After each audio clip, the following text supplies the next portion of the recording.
Nestled in the heart of the Willamette Valley here, right outside Willamette Hall B at the Linn County Fairgrounds, there's an event that's been going on for 3 years, and that's the Willamette Valley Quilt Festival. Today, on That Willamette Life, we're going to be talking to local artists, and we're going to be talking quilts today.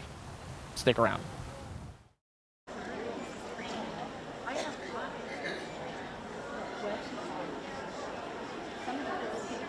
I'm Julie Cox with Rich's Sewing and Vacuum, and I'm here at the Willamette Valley Quilt Festival, enjoying all of the vendors, all of the wonderful quilts that are on display. The center stage has lots of wonderful information.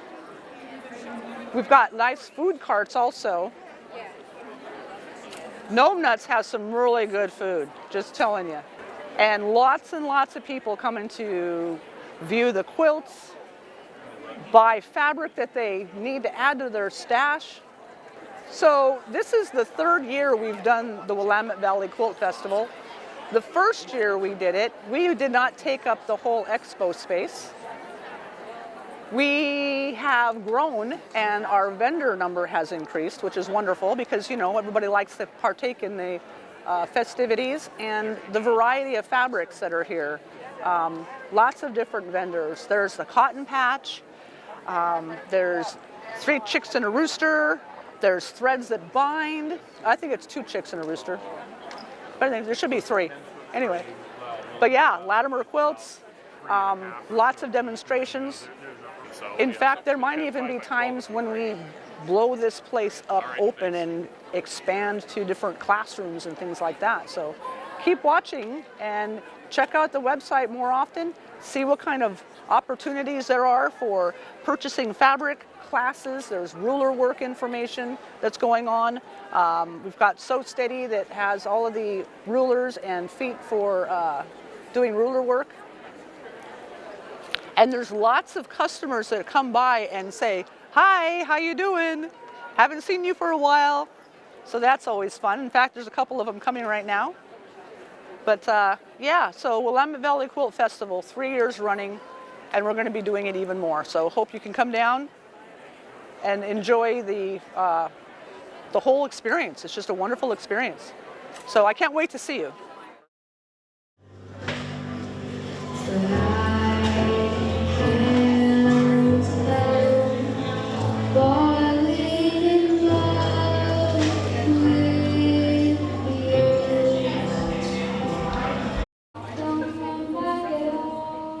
Serving the Willamette Valley since 1973, Rich's Sew and Vac is a family and owned operated business. Together with Bolts to Blocks, they are bringing the best of the Willamette Valley of quilters and artists to showcase their hard work alongside major brands and manufacturers at this event. Hi, my name is Jamie Wetsky. I'm the Deputy Quilter of the Long Arm of the Law. And right here is a quilt that I've done for the cotton patch. And I've used my Gamble Statler Stitcher. It's a computerized quilting machine. And I was able to come up with the perfect design that complements this so kind of wonderful pattern. I've used a wood grain, and I just love helping people pick out the perfect design for their quilt. Thanks.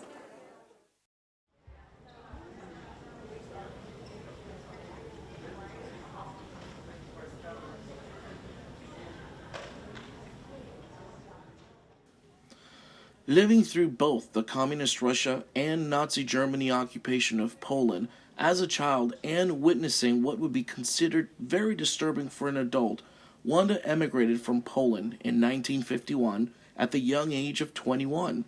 Processed at Ellis Island, she went on to Chicago all alone without any money, not knowing the language, and only having the promise of employment.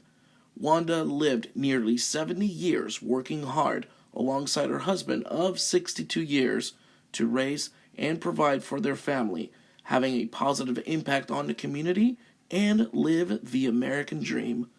This is her tribute to the United States and her way to show appreciation for given the opportunity to live and prosper in the land of opportunity. What inspired you to make this quilt? Because I loved America. Beautiful. what techniques that you use for making it? My own, I guess. Your own technique? My own technique. Okay. How long did it take you to make it? I have no idea, very long. Very long time? Okay. Because I had to make each square separately, then put them together. Okay. And it's all done by hand? Yes, all by hand, all by me. I made for my grandson, and it was blue. Material was blue, and everything was the same. But they got some destroyed. I don't know how come. They brought me and said, "Can you fix it?" I said, "No, because it was destroyed, completely destroyed, only the border." I said, "I cannot fix that." Is this the replacement one? And then She did make two from the beginning, but then I started working on this one, and then this one I gave to my son. What a lot of work. How long you been quilting? Oh, quite a long time. I made a lot of quilts, but different flowers, and my granddaughter in England had one, my daughter has one, but my English girl, she said, "It got old. Do you have any other one? I would like to have one." But I gave everything up. I don't have any more. And my eyes are bad. I couldn't embroider anymore. So, your inspiration for the quilt was your liking for America, is that correct? Yes, I Okay. loved it. So what process, how did you determine, or how were you able to get the actual states? Because it looks like you have them in order that they became Yes, the I Union. ordered it in a catalog. Oh, you got it from the catalog? Yes, Oh, and okay. with the paper, and then you iron it on the material, Uh-huh. and you have designs, and then you start embroidering in the colors. That is so beautiful. I didn't know how to do birds because I didn't know what color to use. I talked to my husband. My husband was collecting stamps and said, "Oh, I have something for you. Head sheet full of birds, all the United States, thin, state birds. yes, state birds." And she gave me, and they had colors. So I was all set Wow. to go. Well, wow, that's beautiful. Out of all the states that's on this quilt, which one was your favorite one that you made? Or which one was a particular favorite that you feel attached to? I don't know. I like them all. You like them all? Yes, Particularly Oregon, I'm guessing. yes, I like She's them only all. been in Oregon now for only a month. Yeah, because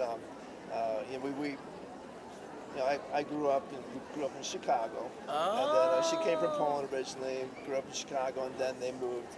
My mom and my dad moved to Phoenix area, retirement. Yeah. And then up until lately, she's more difficult being at home. So so we went down there, sold the house, and moved her up here to Salem. So she's now an Oregonian for a month. Oh, nice. Welcome to Oregon. All right. Well, beautiful. Thank you so much. You're welcome. That was...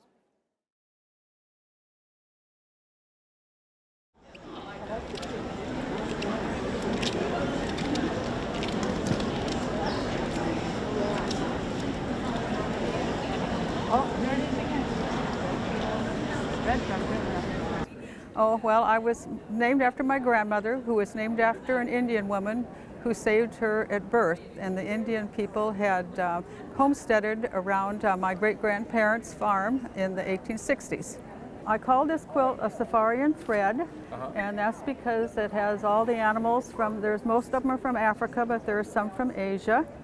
And it's pretty much, instead of going hunting, instead of taking pictures, I've done them in thread. I'd originally made this for a great nephew, but my husband saw it and he said, "I want it, or make me a new one." And I said, "Well, he can have it." I designed the pattern for it and picked the design myself, and he drew the pattern out so I could get it, straight. And I used a lot of different threads in it. There are different lusters of polyester thread, and there's some thread in the hair, like in the hair of the down here or in this area here that's called a twist, and that gives it more dimension. And the quilting was done by a lady in Junction City by the name of Susan.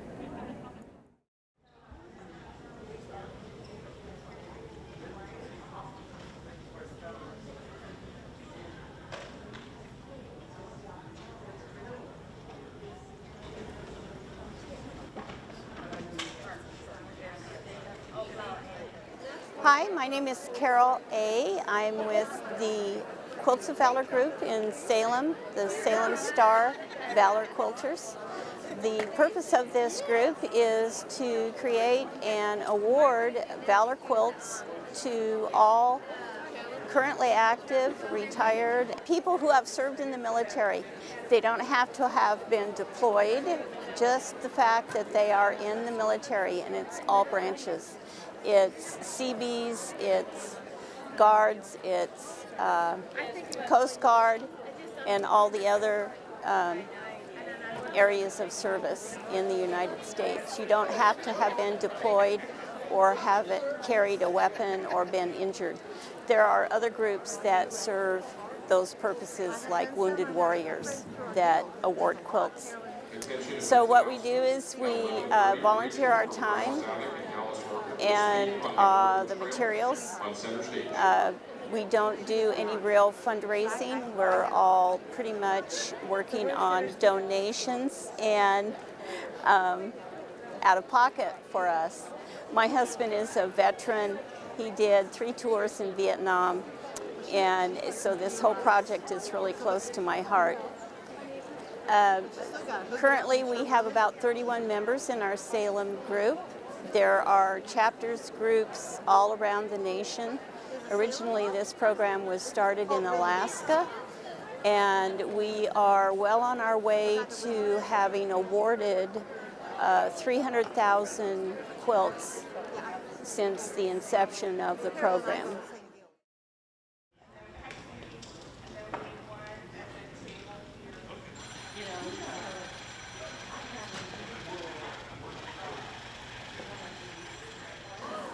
We are the Corvallis Modern Quilt Guild. We've been around for probably 3 years. We meet the second Thursday of every month at the First Alternative Co-op, South Shore, from 7 to 8:30. We discuss a variety of topics. This year we're going to be going into depth about what modern quilting is. We'd love for you to stop by. First meeting is free. Come join us, come make some friends. Here are a few pieces of modern quilting we have on display. This is our charity quilt that we made for QuiltCon last year. The theme was small pieces. And this quilt uses some empty spaces, which is part of the foundation of modern quilting. And it allows for a lot of free motion quilting to show off the rest of the work. Another paper pieced item made by me, and it's a unicorn.